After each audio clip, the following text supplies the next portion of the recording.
Full PF claim, advance PF claim apply பண்ணிருக்கீங்களா? ஆனா ரிஜெக்ட்னு வந்திருக்கா? எலிஜிபிள் தான் நினைச்சேன், ஆனா ரிஜெக்ட் ஆயிருக்குன்னு ஃபீல் பண்றீங்களா?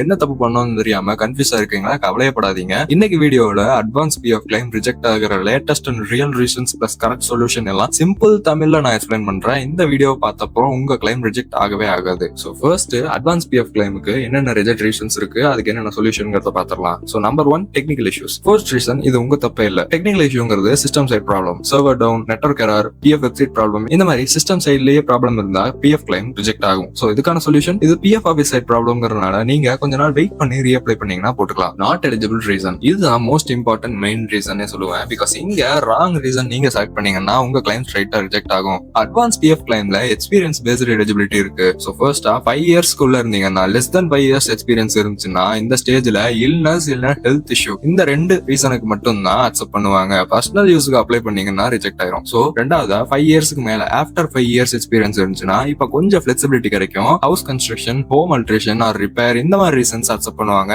இதுலயும் ராங் கேட்டகரி செலக்ட் பண்ணீங்கன்னா ரிஜெக்ட் ஆகும். சோ மூணாவதா 8 வருஷத்துக்கு மேல உங்களுக்கு எக்ஸ்பீரியன்ஸ் இருக்கு, ஆஃப்டர் 8 இயர்ஸ் எக்ஸ்பீரியன்ஸ் இருந்துச்சுன்னா இந்த ஸ்டேஜ்ல எஜுகேஷன் பர்பஸ், மேரேஜ் எக்ஸ்பென்சஸ், இந்த மாதிரி ரீசன்ஸ் அக்செப்ட் பண்ணுவாங்க. கரெக்ட் ரீசன் செலக்ட் பண்ணீங்கன்னா தான் அப்ரூவல் வரும். ராங் ரீசன் செலக்ஷன், எக்ஸ்பீரியன்ஸ்க்கு மேட்ச் ஆகாத ரீசன் செலக்ட் பண்ணீங்கன்னா சிஸ்டம் டைரக்ட் ரிஜெக்ட் பண்ணிடும். சோ இதுக்கான சொல்யூஷன், உங்களோட சர்வீஸ் இயர்ஸ் செக் பண்ணுங்க, அதுக்கு சூட்டபிள் ரீசனை செலக்ட் பண்ணுங்க.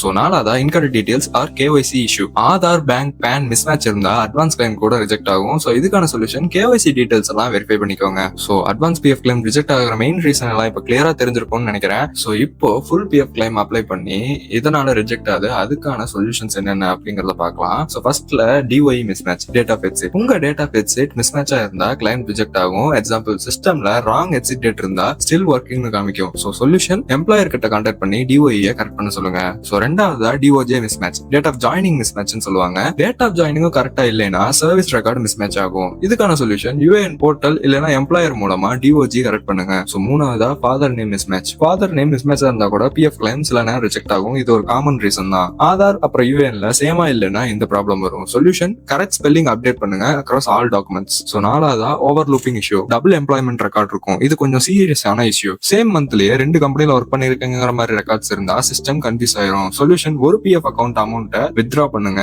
இன்னொரு அக்கௌண்டோட அமௌண்ட்டை டிரான்ஸ்ஃபர் பண்ணிட்டு ஃபியூச்சர்ல நியூ கம்பெனி ஜாயின் பண்ணும்போது மெர்ஜ் பண்ணி லாஸ்டா ஃபுல் கிளைம் அப்ளை பண்ணிக்கோங்க. இதுதான் கரெக்டான ப்ராசஸ். சோ அஞ்சாவதா consistency missing, gap in PF contribution. PF கண்ட்ரிபியூஷன்ல கேப் இருந்தா ஒரு மந்த் மிஸ் ஆனாலும் ரிஜெக்ட் ஆகலாம். சிஸ்டம்ல கண்டினியூட்டி பிரேக் ஆகும். Solution, date of joining correct பண்ணலாம், இல்லனா எம்ப்ளாயர் கிட்ட எக்ஸ்பிளனேஷன் லெட்டர் எடுத்து பிஎஃப் ஆபீஸ்க்கு சப்மிட் பண்ணுங்க. அவங்க வெரிஃபை பண்ணிட்டு நெக்ஸ்ட் ஸ்டெப் ப்ராசஸ் பண்ணுவாங்க. ஆல்ரெடி செட்டில்டு, சேம் அக்கௌண்ட்ல ஆல்ரெடி பிஎஃப் அமௌண்ட் வித்ட்ரா பண்ணிருந்தீங்கன்னா மறுபடியும் கிளைம் அப்ளை பண்ணும்போது ரிஜெக்ட் ஆகும். சொல்யூஷன், கிளைம் ஹிஸ்டரி செக் பண்ணுங்க, அமௌண்ட் ஆல்ரெடி செட்டில் ஆயிடுச்சா அப்படிங்கறத கன்ஃபார்ம் பண்ணுங்க. இல்லைன்னா நியூ பிஎஃப் அக்கௌண்ட் கிரியேட் பண்ணீங்கன்னா தான் அடுத்த கிளைம் பாசிபிள் ஆகும். சிம்பிளா சொல்லணும்னா ஆல்ரெடி க்ளோஸ் பண்ண அக்கௌண்ட்ல மறுபடியும் கிளைம் பண்ண முடியாது. சோ வீடியோட கடைசியில இந்த ரீசன்ஸ் எல்லாம் தெரிஞ்சுக்கிட்டா உங்க பிஎஃப் கிளைம் ரிஜெக்ட் ஆகிற சான்ஸ் ரொம்ப கம்மி. வீடியோ யூஸ்ஃபுல்லா இருந்தா லைக் பண்ணுங்க. இன்னும் இப்படி இம்பார்ட்டன்ட் பிஎஃப் அப்டேட்ஸ் வேணும்னா சப்ஸ்கிரைப் பண்ணுங்க. உங்களுக்கு டவுட் இருந்தா கமெண்ட்ஸ்ல சொல்லுங்க.